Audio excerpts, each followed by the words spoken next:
Cette semaine à Scolaire Le Monde, on est au Centre d'art d'Argenteuil pour voir les expositions de Jessica Peters et de Juliette de Mercier.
Parlez-nous de votre exposition Corrélation que l'on peut voir présentement au Centre d'art d'Argenteuil.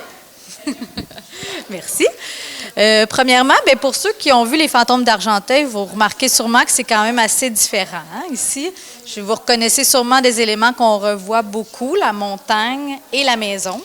Fait que pour moi, c'est une exposition qui était beaucoup plus basée sur les émotions, si on peut dire. Fait que on utilise vraiment la symbolique de la montagne et de la maison. La maison qui représente plus l'identité qui on est nous, et la montagne qui peut être un peu, tu sais que c'est vraiment beau, majestueux, une montagne, mais des fois ça peut paraître insurmontable. Fait que ça représente le poids de nos occupations puis de notre quotidien qui des fois peut être lourd, mais qui est quand même beau dans la majorité du temps. D'où est venue cette inspiration pour ces œuvres? C'est une bonne question. Quand j'ai terminé Les Fantômes d'Argenteuil, j'étais dans une passe vraiment occupée. Fait que j'ai commencé à accumuler plein de... Je faisais beaucoup de listes de choses à faire, puis de tâches. Je les accumulais, puis là, finalement, j'ai décidé de les garder en me disant que peut-être je ferais quelque chose avec ça un jour. Fait qu'à force de les accumuler, à un moment donné, ça me fait penser à des petites montagnes qui s'accumulaient. Puis j'avais des piles de papier qui s'accumulaient. Fait que c'est de là qu'est venue l'idée de la montagne, qui représentait à la fois toutes les tâches que j'avais à faire qui s'accumulaient, puis que dans mes tableaux aussi, avec l'accumulation de peinture et tout, ça venait faire un effet différent. Fait que j'ai décidé d'intégrer les papiers directement dans mes tableaux après. Puis ensuite, j'ai même décidé d'en faire de la pâte à papier que j'ai réutilisée dans d'autres tableaux aussi. Est-ce qu'il y a des messages ou des émotions que vous vouliez partager à travers ces œuvres? Oui, comme je l'ai dit tantôt, dans le fond, j'étais dans une passe où je sentais que peut-être j'étais trop occupée puis je voyais pas le bout des choses que j'avais à faire. Fait que ça représentait un petit peu l'angoisse ou l'anxiété de tout ce que j'avais à faire. Fait que c'est un peu ça l'idée de la montagne qui est lourde, que c'est un poids qui est par-dessus la maison. Hein? Fait que des fois, on a la maison qui prend le dessus sur la montagne, puis des fois, c'est l'inverse. Des fois, sont à égalité dans certains tableaux aussi. C'est ça que ça représentait. Quels commentaires aimez-vous recevoir des gens qui voient vos œuvres?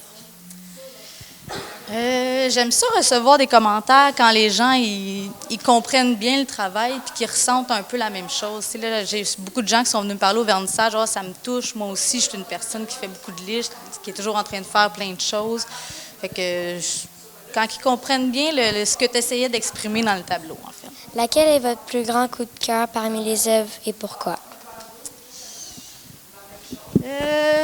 C'est une dure de question, ça. Je pense que j'en ai beaucoup. Je pense que les œuvres mes plus grands coups de cœur, c'est ceux que j'ai faits de façon intuitive, ceux qui ont été comme des surprises, là, surtout les collages qui sont ici à côté. C'était pas prévu de les avoir dans l'exposition, puis c'est juste en travaillant puis en essayant des choses qui sont arrivées. Fait que ça, je trouve que c'est des belles surprises. Fait que je pense que c'est mes coups de cœur.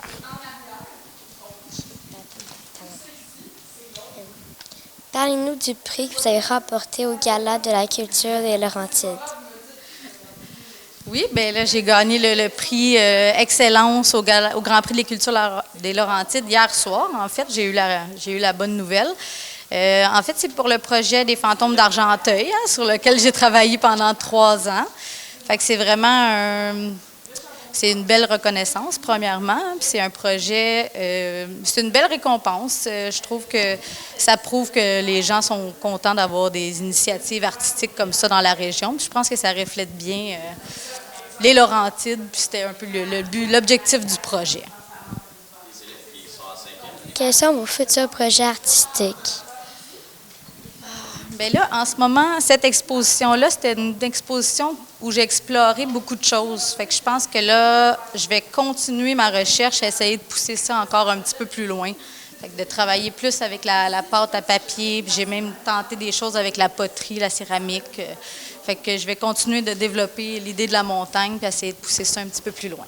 Ça m'arrive souvent, je pense, même encore... c'est drôle, je pense que c'est hier, en m'en venant en auto, j'ai eu une idée, puis là, je voyais une de mes œuvres, puis là, j'ai pensé à...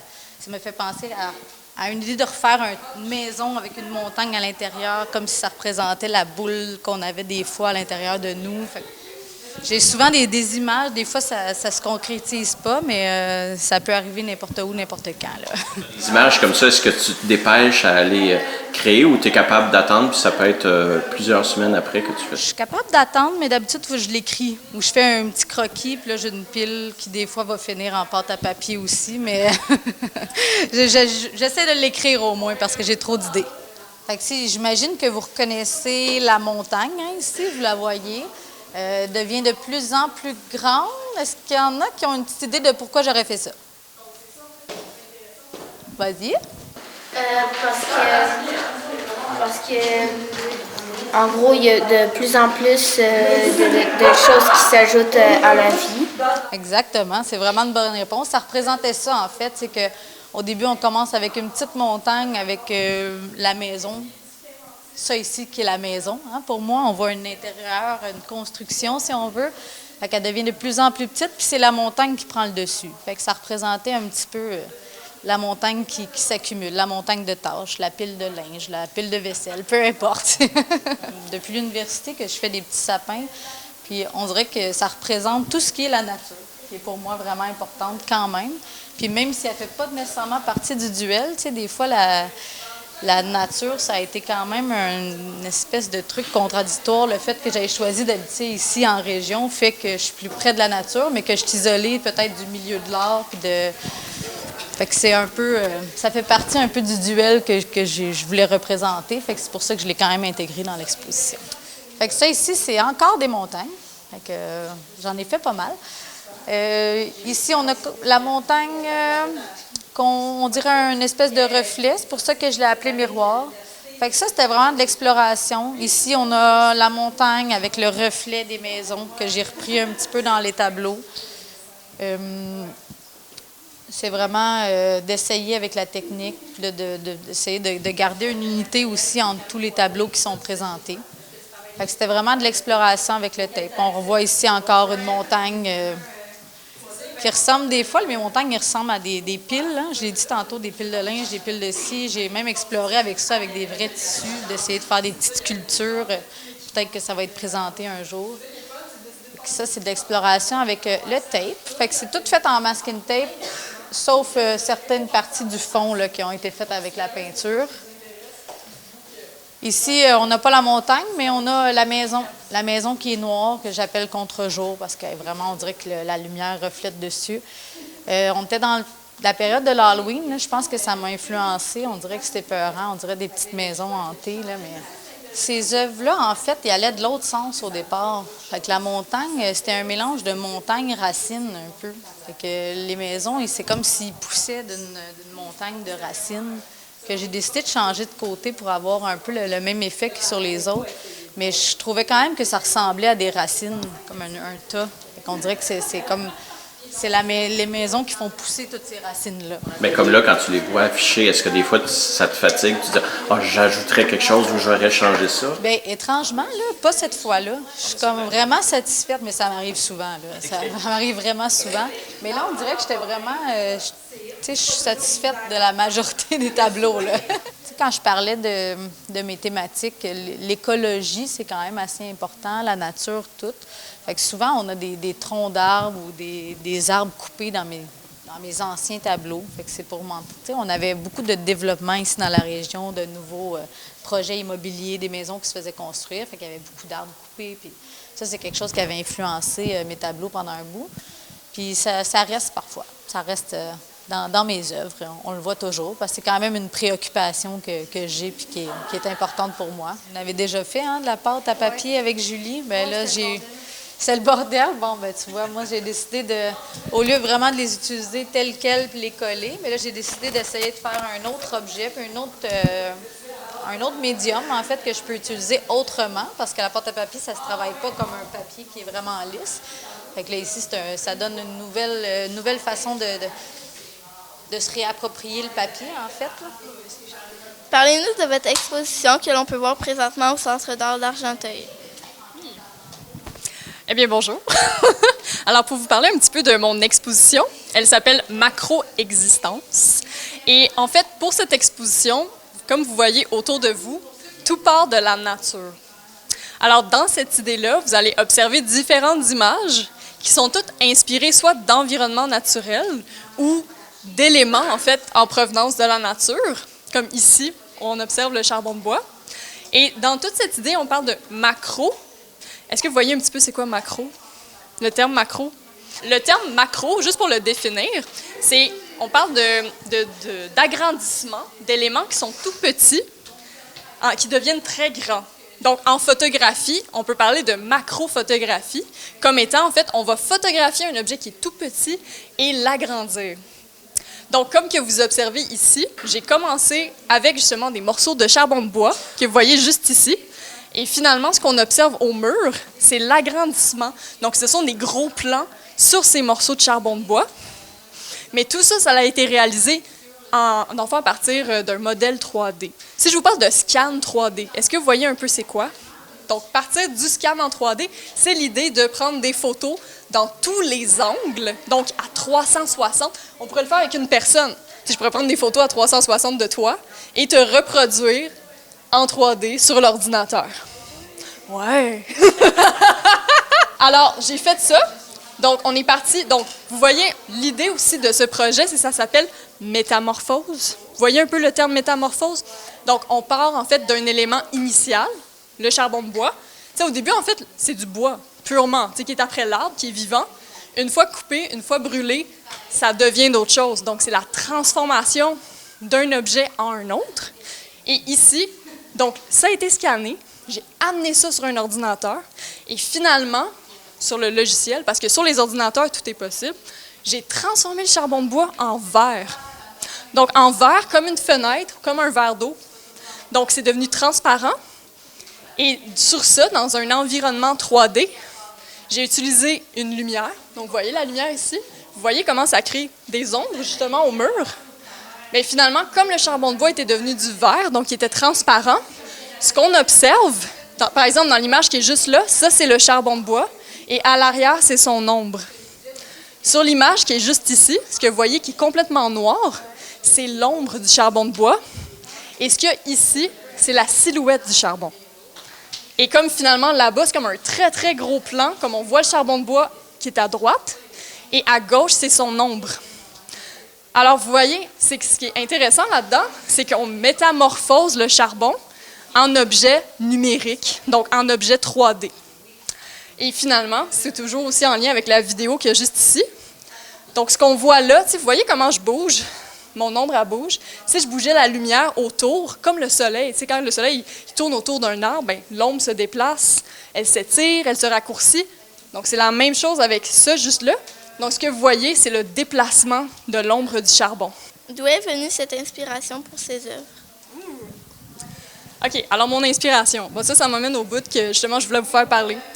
Est-ce qu'il y en a ici qui aiment aller se promener dans la forêt? Est-ce qu'il y a des gens qui font de la randonnée? Oh, génial, tout le monde fait de la randonnée, c'est magnifique. Si je peux vous raconter une petite anecdote, l'année dernière, je filmais dans la forêt, juste ici à côté, ce qui est vraiment drôle, de nuit. Ben, de nuit. C'est l'automne, il est 8 heures le soir, il n'y a pas tant la nuit que ça.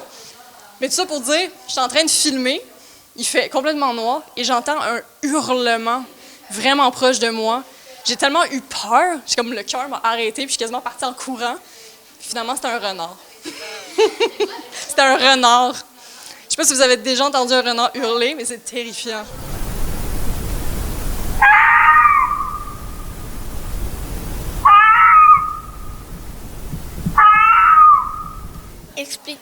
Expliquez-nous un peu la technique que vous avez utilisée pour réaliser ces œuvres. Disons, pour plus parler des 3 œuvres qui sont ici.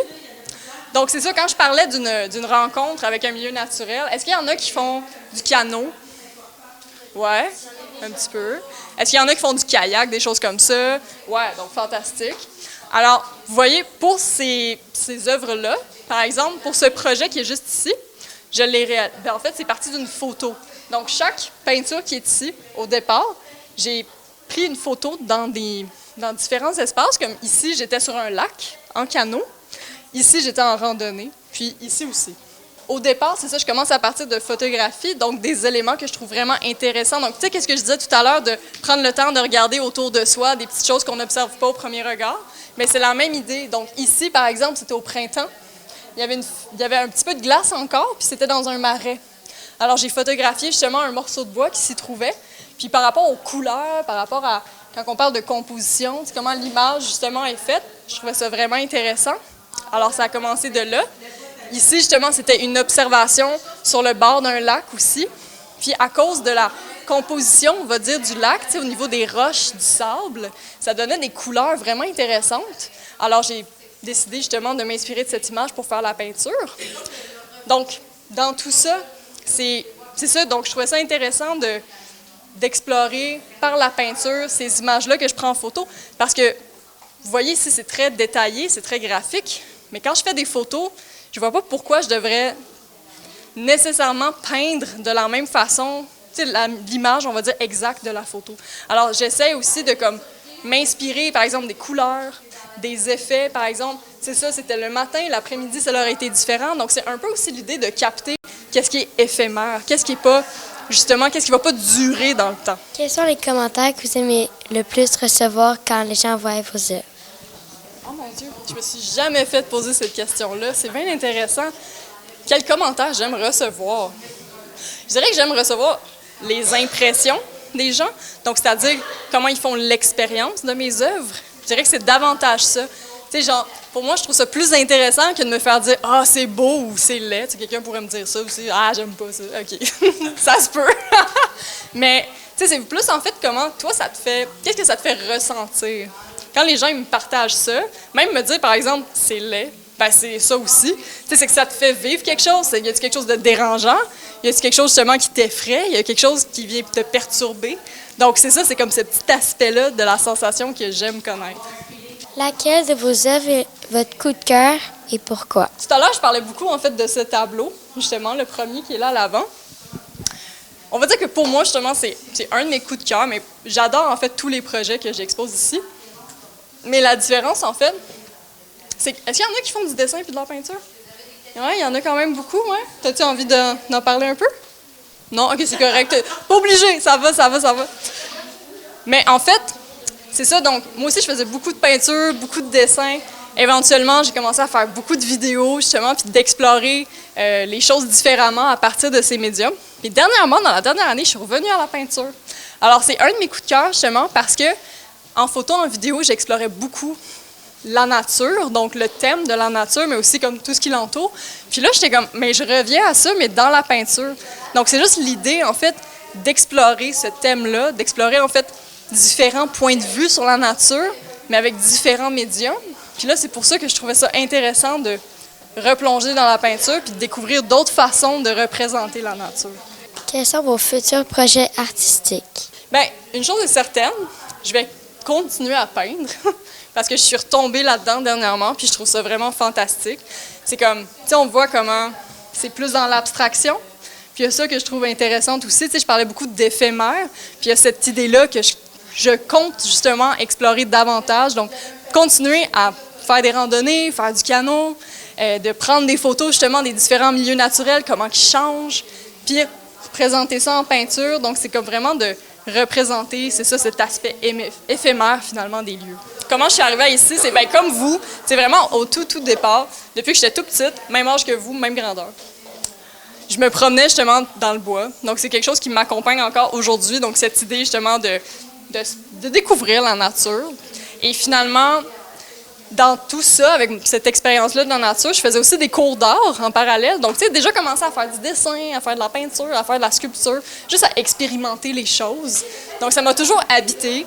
J'ai aussi eu la chance, je pense que j'avais à peu près le même âge que vous, justement, de faire des décors, tu sais, pour des pièces de théâtre ou des comédies musicales. Je trouvais ça super le fun. Donc, j'ai toujours été un petit peu dans ça, tu sais, un monde créatif, puis aussi proche du bois. Et en vieillissant, mais j'ai fini par aller au cégep. Et j'ai fait 2 ans d'études en arts visuels.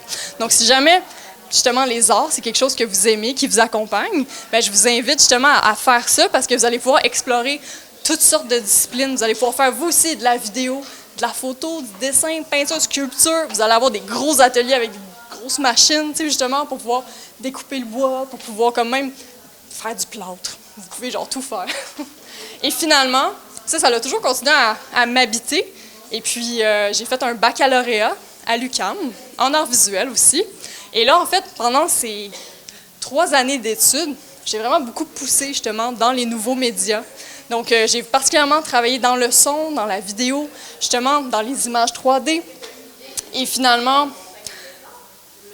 c'est drôle parce qu'on part d'un médium, puis finalement, on va vers d'autres choses. Tu sais, j'en parlais un petit peu tout à l'heure, mais c'est l'idée que, tu sais, dans tout ça, les arts, la nature, ça m'habite, mais ça reste, mais moi, je change. Donc, au final, mes intérêts aussi se sont transformés, mais ça l'a donné justement place à cette idée de la nature, mais aussi des expériences plus abstraites un peu.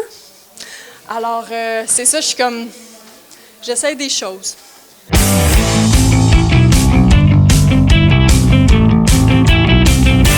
Est-ce que vous savez combien de parcs qu'on a à la chute? 100? Non, on n'a pas. Je voulais vous impressionner, mais là, je ne peux pas vous impressionner. On a 12 parcs à la chute. Donc, ouais, ça paraît pas, hein? Les gens ne sont pas au courant. Il y a des parcs qui sont cachés. Le parc Malaquette, notamment, tout le monde appelle ça le parc secret. Il y a de l'air très caché, est entouré de cèdres. Ah! Bon, bien, le parc caché, c'est ça. On a le parc Mahdi. Si vous avez une chance d'aller voir le parc Mahdi, qui est au cœur de la chute. Ah, j'aime tes yeux, ça, tu n'es pas au courant. Je viens de t'apprendre quelque chose. Derrière le Maxi. Donc, vous rentrez par Dr. Rigby ou derrière le stationnement Maxi. C'est plus sécuritaire par Dr. Rigby. Là. On a un sentier de 500 mètres pavé au cœur de la chute. Puis, on a créé un climat très, très serein. Je vous dirais, il n'y a rien. Honnêtement, c'est de la nature, c'est des arbres. On est venu faire de la plantation. Puis, l'hiver, on met une petite butte aussi pour venir glisser.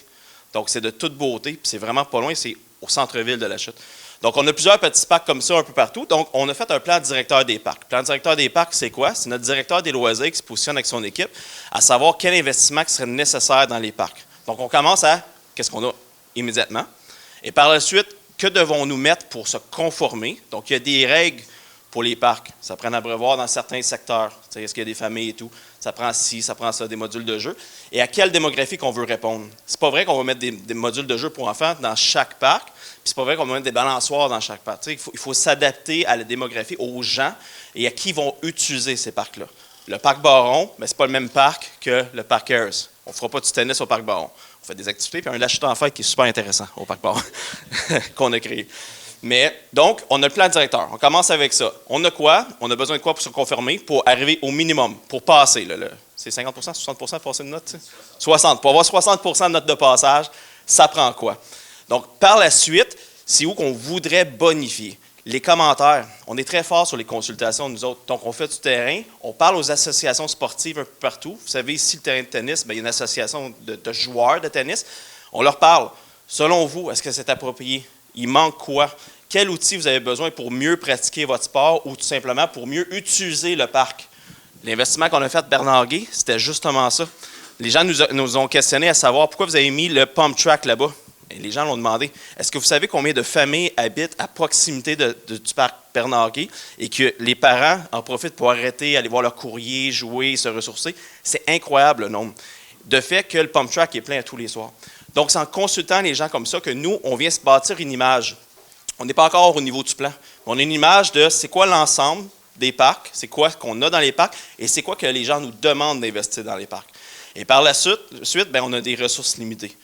On ne dispose pas d'un portefeuille illimité, là, on doit respecter la capacité de payer des gens. Donc, quand on arrive à un montant qu'on dit, ben là, on est prêt à mettre 2 millions dans l'ensemble de la ville pour les parcs, c'est où qu'on priorise nos investissements. On a senti assez rapidement qu'il était temps de réinvestir dans le Parc Harris. Parce que laisser aller des bâtiments que la municipalité a, c'est comme laisser aller sa maison. Il y a des conséquences à ça. Il y a un coût à ne pas investir. Il y a toujours un coût de le faire, mais il y a aussi un coût majeur à ne pas investir. Puis on peut arriver à un moment où c'est trop cher revenir en arrière. Donc, c'est important pour nous, quand on a regardé ça, suite à la consultation qu'on a faite, puis suite à la capacité de pouvoir investir qu'on avait cette année, mais on a décidé de prioriser le Parc Harris pour cette année. Mais par la suite, on va venir investir ailleurs. On a des projets pour le parc de la Villa-Montjoie aussi, où on va venir refaire l'aménagement pour peut-être avoir plus d'espace, ou en fait, une orientation intergénérationnelle, comme je vous ai dit. C'est un parc où les gens en profitent pour glisser l'hiver. On a aussi une section qui est réservée pour les aînés, mais je pense qu'on pourrait mieux l'utiliser au centre. Donc, il y a des choses comme ça qu'on va venir réinvestir dans la municipalité, puis c'est la façon qu'un conseil municipal réfléchit. On n'a pas toujours raison, évidemment, mais le fait de pouvoir au moins consulter les gens et avoir l'opportunité de vous parler, c'est toujours dans ce sens-là qu'on vient s'ajuster. Pour le reste de ce Parc Harris, outre les terrains de tennis, j'imagine la piscine, elle devrait rester telle quelle. La piscine va rester telle quelle, évidemment. Il y a déjà eu une réfection qui a été faite il y a quelques années. Ils l'ont repeinturée, je pense qu'il y a 2 ans aussi. Donc, la piscine, on ne la touche pas. Le but, ce qu'il faudrait réellement améliorer, puis malheureusement, c'est la subvention qu'on a été refusée, c'est le bâtiment. Il faudrait vraiment améliorer le bâtiment pour vous donner plus accès.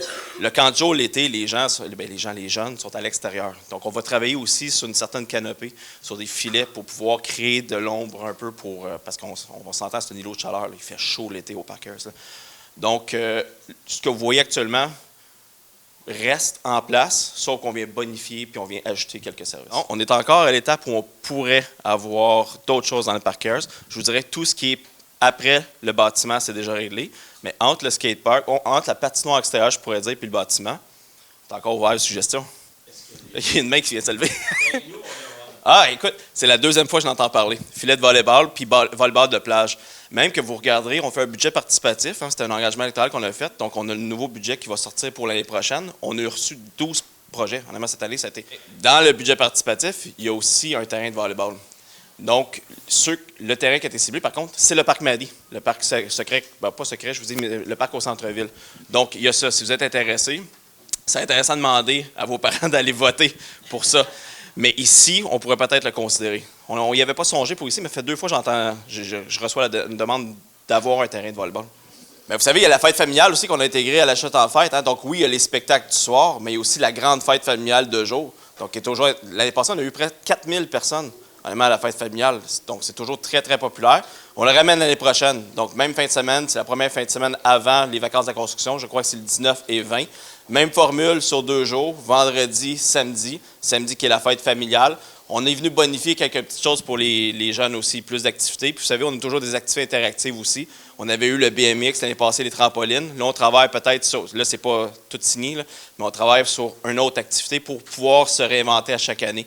Le train qui a été très populaire, on va en avoir 2 cette année, là, donc qui fait le tour du parc. Là. Je ne sais pas pourquoi un train c'est si populaire que ça, très honnêtement, mais la plus longue file d'attente qu'on a eue quand on a amené le train, c'était le train. Puis ensuite, c'est ça de toute évidence, il va y avoir des animations aussi un peu plus pour les jeunes. On se fait dire, c'est beau les spectacles de soir, mais nous, dans la journée, ça serait le fun aussi des spectacles de musique. On y pense présentement. Là. Les aménagements, il faut héberger nos artistes. Hein. Jonathan Roy, l'année passée, combien de chambres d'hôtel croyez-vous qu'on a louées au micro-hôtel pour Jonathan Roy, tout seul? 12 chambres d'hôtel. C'est les musiciens, le régisseur, son équipe, puis il décide. Là. Fait que lui nous a dit, c'est 12 chambres d'hôtel. Mon backstage, j'ai besoin d'être ici. Eux, ils ont une qualité de son à respecter. Bien, là, nous, on a 1 an après ça pour s'adapter à leurs exigences techniques. Fait que c'est un travail d'1 an pour faire un festival. Mais je pense que vous allez être contents cette année.